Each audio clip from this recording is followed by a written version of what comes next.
Hi guys, welcome to our channel. இன்றைக்கி நம்ம சேனலில் என்ன பார்க்க போகிறோம்னாக்கா சோயா தொக்கு தான் பார்க்க போகிறோம். ஸோ அது எப்படி செய்கிறோன்னு சொல்லிட்டு நம்ம பார்க்கலாம் வாங்க. அதுக்கு முன்னாடி நம்ம சேனலை இன்னும் யார் யார் சப்ஸ்கிரைப் பண்ணாமல் பார்த்துட்ருக்கீங்களோ அவங்க சப்ஸ்கிரைப் பண்ணிவிடுங்க. பெல் பட்டனை ஆலில் போட்டு வச்சுக்கோங்க. அப்போ தான் நான் போடுற வீடியோஸ் எல்லாம் உங்களுக்கு நோட்டிஃபிகேஷனாக வரும். ஸோ ஏன் இத்தனை நாள் நான் வீடியோ போடலைன்னாக்கா அது பர்சனல் ரீசனால் நான் போட முடியல. ஸோ இனிமேல் உங்களுக்கு ரெகுலராக வீடியோஸ் வரும். ஸோ அது மட்டும் இல்லாமல் ப்ராப்பரான ஒரு கண்டென்ட் எனக்கு கிடைக்காததுனால நான் போட முடியல. ஸோ ஓகே, இனிமேல் உங்களுக்கு நான் ரெகுலராக வீடியோ போட ஆரம்பிக்கிறேன்.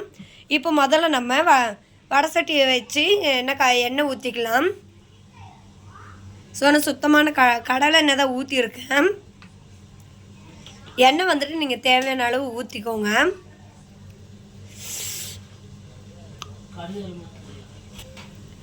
கடுகு போட்டுக்கோங்க.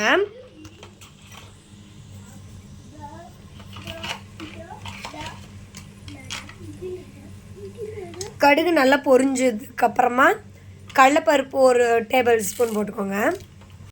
உளுந்து ஒரு ஸ்பூன் போட்டுக்கோங்க. ஓகே, இது நல்லா பொரியட்டும். ஸோ நம்ம நல்லா வதக்கி எடுத்துக்கலாம்.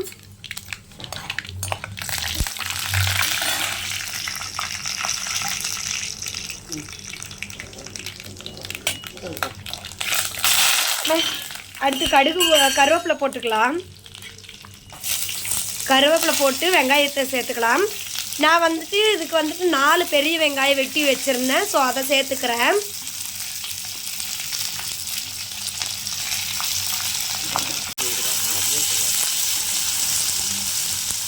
தொக்கு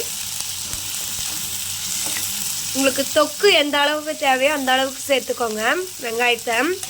ஸோ இந்த சோயா தொக்குக்கு நான் என்ன சாப்பிட போகிறோன்னாக்கா அடுத்து இஞ்சி பூண்டு பேஸ்ட் போட்டுக்கோங்க. நான் கல்லில் இடித்தேன் இந்த இஞ்சி பூண்டு. ஸோ கொஞ்சம்ன்றதுனால நான் கல்லுலேயே இடிச்சுக்கிட்டேன். ஸோ இஞ்சி பூண்டையும் வெங்காயத்தையும் நல்லா சேர்த்து நல்லா வதக்கி எடுத்துருங்க. ஸோ இந்த தொக்குக்கு நான் எதை வச்சு சாப்பிட போகிறேன்னு பார்த்தீங்கன்னாக்கா உப்பு ஒரு ஸ்பூன் போட்டுக்கோங்க. உப்பு வந்துட்டு தேவையான அளவு தான். ஸோ நீங்கள் இப்போ அடுத்து நம்ம தக்காளி சேர்த்துக்கலாம். தக்காளி வந்துட்டு நான் 3 பெரிய தக்காளி அரிஞ்சேன். ஸோ அந்த 3 தக்காளி நம்ம சேர்த்துக்கலாம். தக்காளி, இஞ்சி பூண்டு, வெங்காயம், கடுகு, கருவேப்பிலை, ஸோ அப்புறம் வந்துட்டு கடலைப்பருப்பு, உளுத்தம்பருப்பு எல்லாமே போட்டு நல்லா வதக்கி எடுத்துக்கோங்க. இதையெல்லாம் வதக்கிறது நம்ம பச்சை வாசம் போகணும். வெங்காயம், இஞ்சி பூண்டு பேஸ்ட்டு, தக்காளி இது 3மே பச்சை வாசம் போகிற அளவுக்கு நல்லா வதக்கி எடுத்துருங்க. ஓகே, இது பாருங்கள் வதங்கட்டும். நல்லா வதங்கணும். வதங்கினதுக்கப்புறம் நம்ம மற்ற இன்க்ரீடியன்ட்ஸ் எல்லாம் நம்ம சேர்த்துக்கலாம். ஸோ பாருங்கள், எண்ணெய் வந்துட்டு இதுக்கு அதிகமாக இருக்கணும். அப்போ தான் நம்ம செய்யும்போது நமக்கு சாப்பிட்றதுக்கு டேஸ்ட்டாக கொடுக்கும்.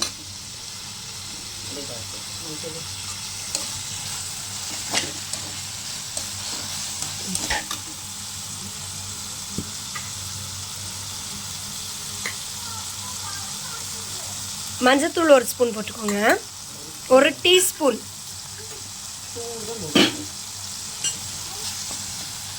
மஞ்சள் போட்டு நம்ம வதக்கிட்டோம். அடுத்து மிளகாய்த்தூள் வந்துட்டு உங்களுக்கு காரத்துக்கு ஏற்ற மாதிரி போட்டுக்கோங்க. காரம் அதிகமாக சாப்பிட்றவங்க சேர்த்துக்கலாம். ஸோ காரம் கம்மியாக சாப்பிட்றவங்க கம்மியாகவே சேர்த்துக்கோங்க. மல்லித்தூள் ஒரு ஸ்பூன் போட்டுக்கோங்க. போட்டு நல்லா வதக்குங்க.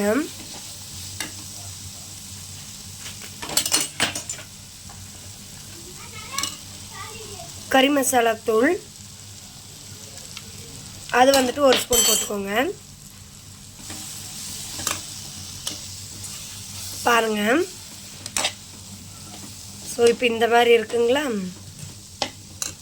நம்ம சோயாவை வந்துட்டு நான் சுடுதண்ணியில் ஒரு கொதிக்க வச்சு எடுத்துருக்குறேன்.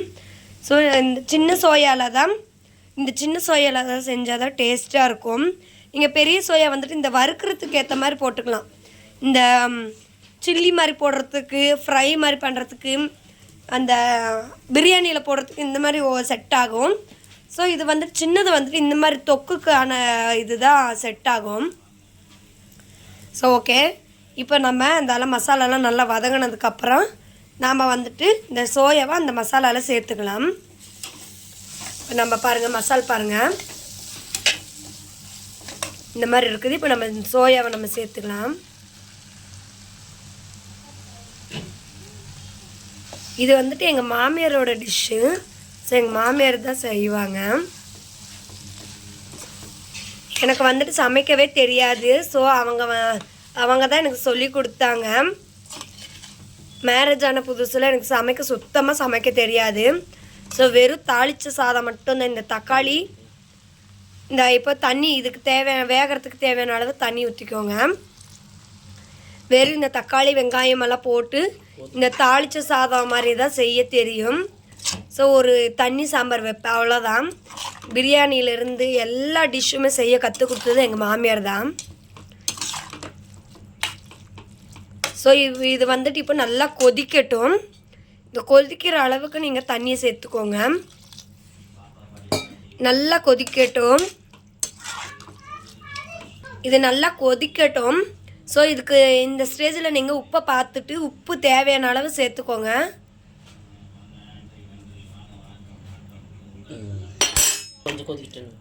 ஓகே, இப்போ வந்துட்டு இது நல்லா கொதிக்கட்டும். கொதிச்சதுக்கப்புறம் நாம் வந்து ரிட்டன் இதை வந்து நம்ம பார்த்துட்டு, இதுக்கு நான் சொன்னேன் இல்லைங்களா வீடியோ ஸ்டார்டிங்லேயே, இதுக்கு வந்துட்டு நான் எந்த சாதம் வச்சுருக்கேன்னு பார்த்தீங்கன்னாக்கா சாமை அரிசி தான் நான் வச்சுருக்கேன்.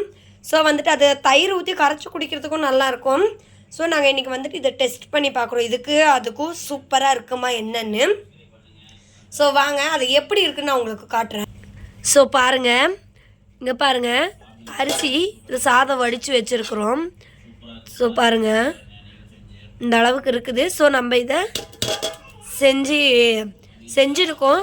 ஸோ இது எப்படி இருக்குதுன்னு சொல்லிவிட்டு நம்ம சாப்பிட்டு பார்த்துட்டு உங்களுக்கு நான் ரிவ்யூ சொல்கிறேன்.